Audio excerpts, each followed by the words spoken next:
కొండ మీద ఎప్పుడు కానీ ఇక్కడ కానీ గుడ్ల దగ్గర ఎప్పుడు కూడా రాజకీయం మాట్లాడు అయినప్పుడు కూడా వెంకటేశ్వర స్వామి వారు అలాగే అమ్మవార్ల దయ ఎప్పుడు కూడా ఈ రాష్ట్రం మీద ఉండాలి, రాష్ట్రం సుభిక్షంగా ఉండాలి. అందుకని అందరూ కూడా ఈ రాష్ట్రం అయితే వెనకబడిపోయిందో దాన్ని మళ్ళీ అతి వేగంగా పునర్నిర్మాణం చేసుకోవాలని చెప్పేసి లక్ష్యంతో చంద్రబాబు నాయుడు గారిని మళ్ళీ ముఖ్యమంత్రి చేశారు. తప్పకుండా ఒక కార్యాచరణతో ఈ ప్రభుత్వం ముందుకు పోతూ ఉంది. ఈ ప్రాంతంలో ఉన్న ప్రతి తెలుగువారు, ప్రపంచంలో ఉన్న ప్రతి తెలుగువారు సుఖంగా ఉండాలని లక్ష్యంతో ఆయన ఎప్పుడు కూడా పనిచేశాడు. ఈ ప్రాంతం వెనకబడింది కాబట్టి తప్పకుండా పూర్తి శ్రద్ధతో ఈ రాష్ట్రాల ముందు తీసుకెళ్ళి ఈ ప్రభుత్వం పనిచేస్తాం. సరే, మదనపల్లె ఫైళ్ల కేసు ఆలస్యం అవుతుందన్న ప్రచారం చరిత్రలో ఎప్పుడు చేయని విధంగా ఈ యొక్క రెవెన్యూ సదస్సులు పెట్టుకున్నాం.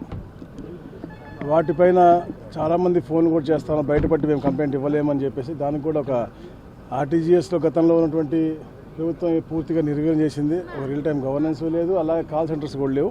దాని కూడా ప్రత్యేకమైనటువంటి కాల్ సెంటర్లు, అలాగే చెప్పిన వాళ్ళందరూ కూడా విషయాన్ని కూడా గోప్యంగా పెట్టి విచారించే విధంగా కూడా ఒక కొత్త కార్యాచరణ చేయబోతా ఉన్నాం.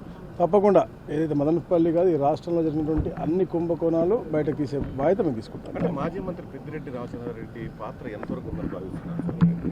అది CID sub judice somethings and court somethings are in CID this things.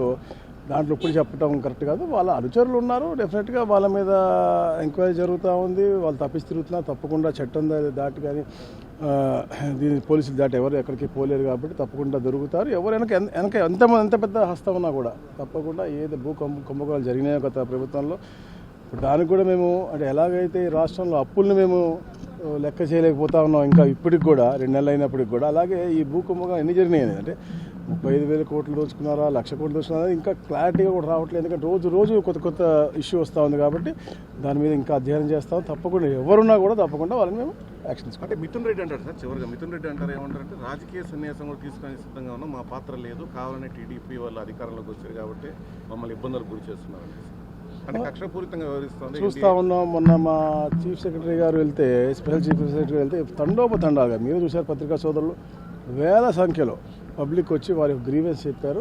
అలాగే మనం ఎవరైతే అనువాయులు ఉన్నారో పెద్దిరెడ్డి గారికి కానీ వారి కుటుంబానికి కానీ వారి ఇళ్ళలో రేట్ చేస్తే కూడా కొన్ని వందల ఫైల్స్, అంటే ఇళ్లలో ఎవరైనా కన్సల్ట్ అయినా కూడా 10 ఫైళ్ళు 20 ఫైళ్ళు పెడతారు. ఇలా వందల ఫైళ్ళు పెట్టుకుని దాన్ని వ్యవస్థవంతంగా నిర్వహణ చేసే విధంగా, అలాగే 982 ఎకరాలు ఏదైతే అబాలిషన్ యాక్ట్ మీద తీసినట్టు అవన్నీ కూడా కనపడతా ఉన్నాయి కళ్ళ ముందు. నిజానికి కాదు, ఎన్నో ఫోన్లు వస్తూ ఉన్నాయి, ఎంతోమంది పేపర్లు తీసుకొస్తాను. తిరుపతి అవ్వచ్చు, కాలేజ్ అవ్వచ్చు, పాత అన్నమయ్య ఇప్పుడు ఉన్నటువంటి అన్నమయ్య జిల్లా అవ్వచ్చు, ప్రతి దగ్గర కూడా వీరి యొక్క కుంభకోణాలు బయటకు వస్తాయి. త్వరలో మీకు అన్నీ కూడా బయటపెడతాం. Thank you. అంటే విద్యుత్ కొనుగోలుకు సంబంధించి ఒక బృహత్తర నిర్ణయం గతంలో అధికారంలో ఉన్నప్పుడు, కానీ వైసీపీ వచ్చినాక క్యాన్సిల్ చేసింది. మళ్ళీ ఇప్పుడు చంద్రబాబు గారు ఆలోచనలో ఉన్నారు. అంటే విద్యుత్ కొనుగోలు వల్ల నిరంతరాయంగా వినియోగదారులకు విద్యుత్ అందించే అవకాశం ఉంటుంది, ఆ దిశగా ప్రయత్నం చేస్తున్నారు. 24 గంటలు విద్యుత్ అందించాలి ప్రజలకి, అదేవిధంగా రైతులకు కూడా నాణ్యమైన విద్యుత్ అందించాలి. గతంలో ప్రభుత్వం 1 మెగావాట్ కూడా కొత్త ఉత్పత్తి తీసుకురాలా. ప్రతి సంవత్సరం అయితే 6 నుంచి 7% వాడకం అయితే పెరుగుతుంది. దానివల్ల ఉత్పత్తి తీసుకురాకపోవడం వల్ల కొత్త ఉత్పత్తి మొత్తం కూడా కరెంటు బిల్లు ఛార్జీలు పెరగాల్సి వచ్చింది. అందుకని ఆ దశగా ప్రయాణం చేస్తాం. తప్పకుండా రాబోయే రోజుల్లో మంచి విద్యుత్ అందించడమే కాకుండా కొత్తగా విద్యుత్ ప్లాంట్లు కానీ, ఈ రాష్ట్రానికి సోలార్ విద్యుత్ కానీ, అదేవిధంగా రైతులకి కుసుమ ద్వారా సెంట్రల్ గవర్నమెంట్ గతంలో ఇస్తే అది వైసీపీ గవర్నమెంట్ అందిపుచ్చుకోలేకపోయింది. దాని మీద అధ్యయనం చేస్తున్నాం. తొందరలోనే దాన్ని కూడా ప్రకటించి రైతులకు నాణ్యమైన విద్యుత్ అందిస్తుంది. సార్, దువ్వాడ శ్రీనివాస్ విషయంలో ప్రభుత్వం కక్షపూరితంగా వ్యవహరిస్తుంది. వ్యక్తిగత విషయాలు అంటే కుటుంబానికి సంబంధించి రోడ్డుపై గెలవడం ఇవన్నీ ఎంత కరెక్ట్? ఇవన్నీ మా ప్రభుత్వానికి సంబంధం లేదు. అది వాళ్ళ కుటుంబాల విషయాలు. వాళ్ళ ఒకరు కాదు, ఇద్దరు కాదు, అందరూ అదే పరిస్థితిలో ఉన్నారు. మనందరికీ తెలిసిందే. అది వాళ్ళకి ప్రజలే చూస్తున్నారు, ప్రజలే నిర్ణయిస్తారు. అంటే గతంలో మీ పైన అంటే ప్రతిపక్షంగా మీరున్నప్పుడు మిమ్మల్ని రకరకాలుగా రోజా కావచ్చు, అలాగే చాలా మంది అప్పట్లో మంత్రులు మిమ్మల్ని రకరకాల ఇబ్బందులకు గురి చేశారు. ఇప్పుడు వాళ్ళపైన చర్యలు ఉంటుంది, వాళ్ళందరినీ ఒక్కొక్కరిగా అరెస్ట్ చేస్తారు. మేము మా ప్రభుత్వం కక్ష సాధింపుల చర్యలు తీసుకోదు. మా ప్రభుత్వాన్ని ఎంతో పెద్ద ఎత్తున నమ్మకంతో గెలిపించింది. ఎందుకంటే ప్రజలకు పనిచేయడం కోసం. వాళ్ళగా చేసే ఉద్దేశం మా ప్రభుత్వానికి లేదు. అంటే రాష్ట్రపతి పాలన అడుగుతున్నారు సార్ ఇప్పటికీ జగన్మోహన్ రెడ్డి. వాళ్ళు అడిగేదానికి ఉపయోగం లేని మాటలన్నీ మాట్లాడుతూ ఉంటారు.